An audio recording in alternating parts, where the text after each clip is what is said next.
Hello viewers, in this video I'll show you how to fix Instagram Reels video automatically mute problem on Instagram. If you want to solve this problem, please follow the step. Step 1. Open your phone setting. Scroll down. Click on sound and vibration. You can complete all adjusted volume. Turn on all adjusted volume. Step 2. Again open your phone setting. Scroll down, go to apps, go to manage apps, search Instagram application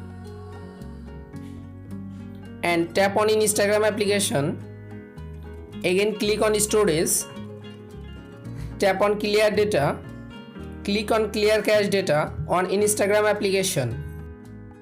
Step 3. Open Play Store and update your Instagram application latest version.